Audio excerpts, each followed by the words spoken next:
ازيكم يا بنات؟ وحشتوني جدا جدا، يا رب كلكم تكونوا بألف خير.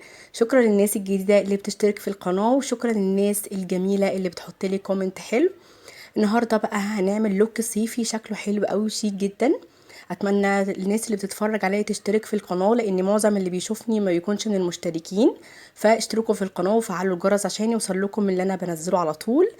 يلا بقى نبدأ اللوك بتاعنا. انا عامله الفاونديشن والكونسيلر والكونتور، قلت اعمل سكيب للخطوات دي عشان ما تزهقوش. انا دلوقتي بنضف تحت الحاجب بالكونسيلر عادي جدا.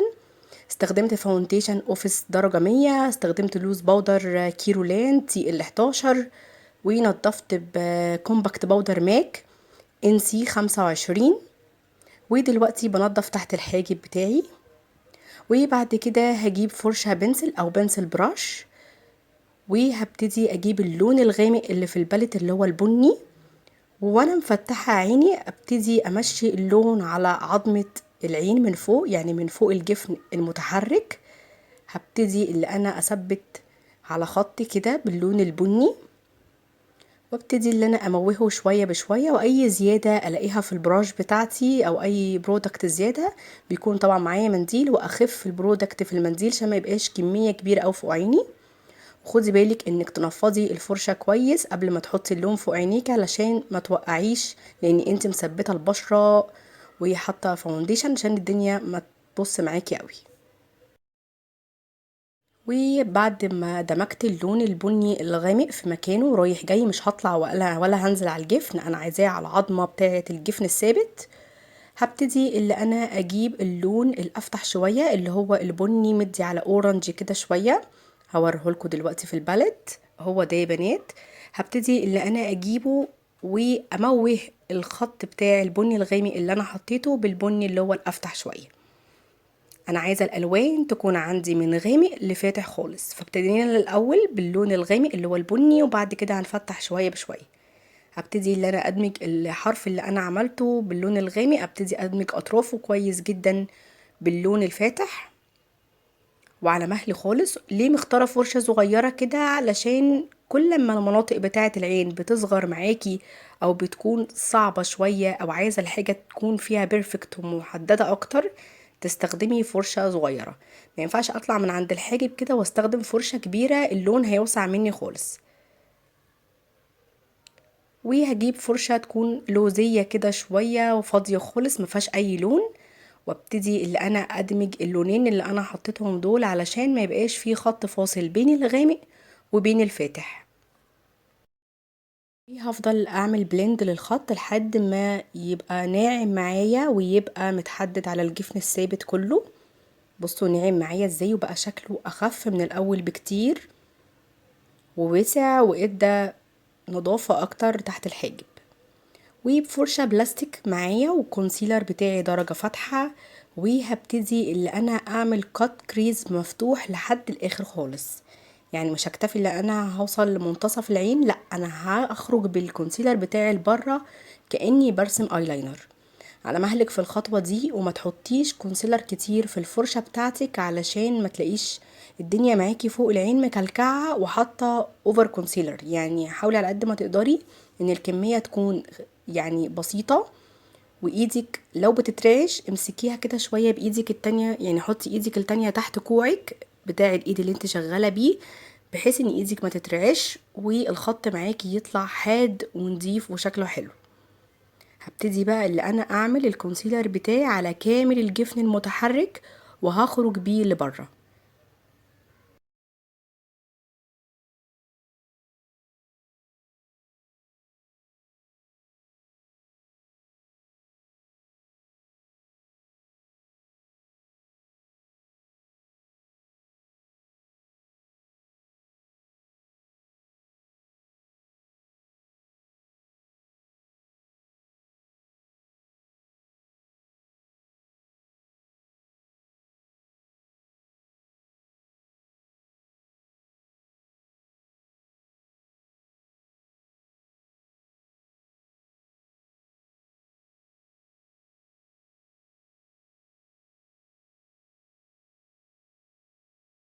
برضو يا بنات حاولوا تعملوا الخطوة دي وانتم مفتحين عينيكم مش قافلينها قوي علشان تشوفوا وانتم مفتحينها الخط مظبوط على الجفن المتحرك ولا طالع فوق خالص على اللون اللي احنا عاملينه.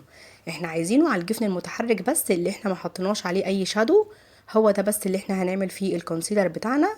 وزي ما قلت لكم هنخرج بيه لبره خالص بسحبه كده كاننا بنرسم ايلاينر بالظبط على مهلك خالص. ولو حسيتي ان الدنيا الجلد بيكرمش كده معاكي، حاولي تشدي الجفن كده من الاخر، يعني زي ما انا عامله كده بالراحه خالص عشان الدنيا معاكي تظبط اكتر. بصوا هنا بعد ما ظبطته بقى شكله حلو ازاي. وابتدي بقى انضف اي خطوط او اي اماكن مش محطوط فيها كونسيلر، اتاكد كويس اللي هي مدموجه قبل ما احط البودر بتاعي.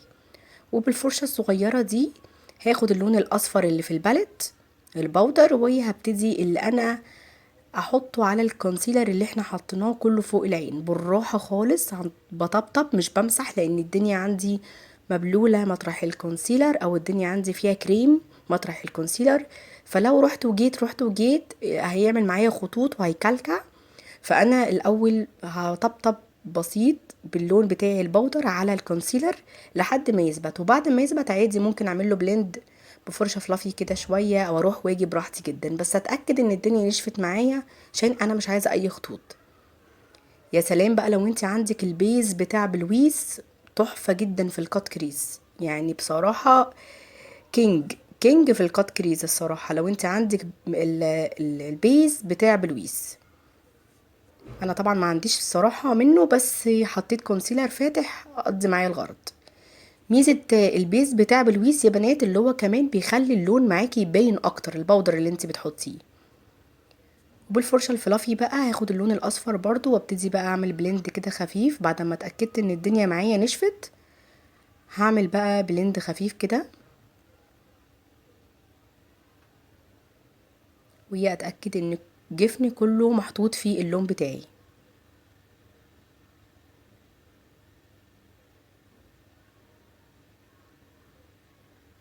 وبعد كده اجيب فرشة صغنطوطة كده شوية، وهبتدي اللي انا اجيب البني اللي هو محمر شوية او بني مقرنش، ومن عند نهاية العين كده كأني هعمل مثلا ايلاينر، بس هو مش ايلاينر، انا بس هتقل اللون الاصفر اللي انا حطيته ده من ورا شوية بحيث ان هو يبقى خارج من النهاية على غامق. وهبتدي اللي انا اغمق اطراف اللون الاصفر على خفيف خالص، يعني ما تحاوليش انك تملي البراش بتاعتك او الفرشة بتاعتك من اللون، لاني انا مش عايزاه جامد، مش عايزاه لون قوي، انا عايزاه لون خفيف. يعني بصوا كده انا لسه عامله بلند، مش هسيبه خط كده، بس بوريكم اللون اللي انا مش عاملاه اوفر بني يعني. وهبتدي اللي انا اقفل نهاية الاصفر كده، اغمقها بس شوية باللون البني اللي هو المقرنش. وبلة الهايلايتر بتاعت افرة، وهاخد اللون اللي هو السيلفر ده شوية، وهبتدي اللي انا هحطه من بداية العين بفرشة تكون صغيرة يا بنات خالص، تكون مبططة كده شوية وتكون صغيرة. هنا ما خدتش بالي بصراحة ان ايدي مش مبينة وانا بعمل العين، بس هاخد بالي بقى وهشيل البالت. بصوا هبتدي اللي انا انور بداية العين، بصوا شايفين الفرشة مقاسها عامل ازاي زغنطوطة ازاي. هبتدي بقى اللي انا انور بداية العين من جوه، هنا بوريكم حجم الفرشة. وهبتدي اللي انا همشي برضو بالهايلايتر بتاعي على الخط الاصفر اللي احنا عاملينه، بحيث اللي انا انوره شوية من فوق خفيف خالص، يعني ما تقليش في الهايلايتر، انا عايزاه حاجة خفيفة. عملت بقى العين التانية ونفس الكلام برضو، عملت بالهايلايتر وغمقت من البني. هجيب بقى اللون اللي هو ماروني شوية على اورنج، وهغمق بقى الاطراف من النهاية. انا هنا بخفف اللون لانه جامد قوي قوي، فخففته شوية بمنديل. وهبتدي اللي انا برضو ادي زي ظل كده من النهاية، لوك خفيف وحلو جدا، يعني لو انت هتعملي سيشن بقى يبقى حلو قوي. واجيب الفرشة بتاعتي الصغنطوطة، وهجيب اللون البني الغامق واحطه تحت عيني، مش هحط كحل. وبعد كده هفتح بالبني المقرنج، وبعد كده بالاورنج، وبعد كده بالاصفر، يعني هنعمل نفس الدرجات اللي احنا عملناها فوق العين هنعملها تحت العين. الاول بالبني الغامق خالص من عند خط الرموش، ما تدخليش في عينك عشان البودر ما يخليش عينك تحمر. وبعد كده البني الفاتح شوية، وبعد كده البني اللي هو الاورنج. وكل ما اجي افتح يا بنات بنزل تحت شوية. ميزة الميك اب اللي تحت العين او الالوان الشادو اللي تحت العين بتنفع جدا للبنات اللي عندها خطوط او البنات اللي تحت عينيها في انتفاخ. يعني في بنات كده تلاقوا تحت عينيها كده من عند الجفن في انتفاخ شوية، ده بنضيع منظره ازاي شوية او بنقلل من المظهر بتاعه ازاي شوية، ان احنا ننزل بالشادو بتاعنا يعني كتير تحت الجفن بشوية حلوين. انا هنا بفتح في الشادو بتاعي واحدة واحدة. معلش لو صوتي متغير بس عندي برد. واخر لون بقى هحطه اللي هو اللون الاصفر بتاعي. درجت الالوان بحيث ان انا ما احطش الاصفر دايركت تحت العين، هيكون شكله مش احسن حاجة وهيكون شكلي عيان خالص، يعني مش هيكون شكله حلو ولا في تدريج الوان خالص. فابتدينا زي ما قلت لكم بالبني الغامق، وبعد كده البني المحمر، وبعد كده الاورنج، وبعد كده الاصفر.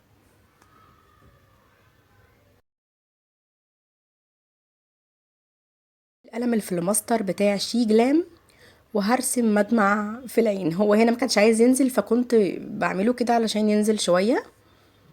هنا كنت بوريكم ازاي بنعمل مدمع. انا مش عايزه ايلاينر عشان ما يبقاش اوفر قوي فوق العين، فانا رسمت بس مدمع علشان لما اجي اركب الرموش بتاعتي يكون شكلها حلو. بصوا التدريج تحت العين لما اتدرج الالوان بقى شكله حلو ازاي. انا بمشي على الخط بتاع المدمع بالظبط، اللي فوق بطلع بيه بنزل بيه كده لقدام شويه، وباجي من النص بدخل بيه على العين من الجفن اللي تحت. فاهمين قصدي؟ يعني انت بتمشي على الخط بالظبط، بس طبعا بترفعيه من قدام عشان ما يبقاش تخين من قدام. هنا كنت بوريكم العين بعد ما خلصت. ركبت بقى اللاشز، اخترت اللاشز تكون مفرغه شويه وتكون طويله شويه عشان انا مش راسمه ايلاينر، فحسيت ان دي هتدي جرأة اكتر للوك بتاعي. انا مش عارفه الالوان باينه لكم يعني حلوه ولا ايه في التصوير، بس كان حقيقي حلو جدا يعني. هنا كنت بحط هايلايتر من اوفرا، ركزت عملت ميكس بين الدرجه السيلفر والدرجه اللي هي على شامبين شويه، بحبها او في التصوير. بحب انا الفرشه دي بصراحه هحط بيها هايلايتر، واحط على الشفايف وعند الدقن واعلى الانف كده، وطبعا بنطلع بيها على الجبهه كده بسيط. انا كنت قاصده اغمق نفسي شويه في اللوك دون، لاني انا بحب درجات الالوان الاصفر دي في البشره اللي هي قمحيه شويه. ما بحبش درجات الاصفرات دي في البيض قوي او في الالوان الفاتحه قوي. بحس انك لما تغمقي نفسك شويه وتلعبي على البرونزاج وتعملي كونتور قوي مع اللون الاصفر والبني، واو بيبقى شكله بجد تحفه. خدت درجه الروج اللي انا وريتها لكم دي من باليت جي كات، وهبتدي اللي انا احطها. وربنا ما يقطع لي عاده لازم اعمل الحركه دي، بحبها بصراحه بتدي فوليوم، وبتكون عامله زي الفيس اب كده، يعني بتكون عامله زي الايديت بتاع الفيس اب. بيكون شكل الشفايف حلو جدا بصراحه وبتدي فوليوم. الابيض او الكونسيلر لما بتحطي نقطه منه في النص كده بيغير شكل لون الروج وبيدي فوليوم للشفايف، حس ان انت عامله فيلر، بيبقى شكله حلو جدا. هنا كنت خلصت اللوك. لوك سهل جدا وبسيط، ما فيهوش اي حاجه، ما خدش مني وقت. يمكن اللي خد مني وقت بس هو الكونتور الفاونديشن بس كده، لكن اللوك ما خدش مني وقت خالص. يا رب يكون عجبكم اللوك. لوك حلو جدا كمان على الفستان الاصفر، لو هتتصوري بقى كده في الشمس او على البحر هيبقى شكله شيك جدا. بحبكم قد الدنيا دي كلها. باي باي.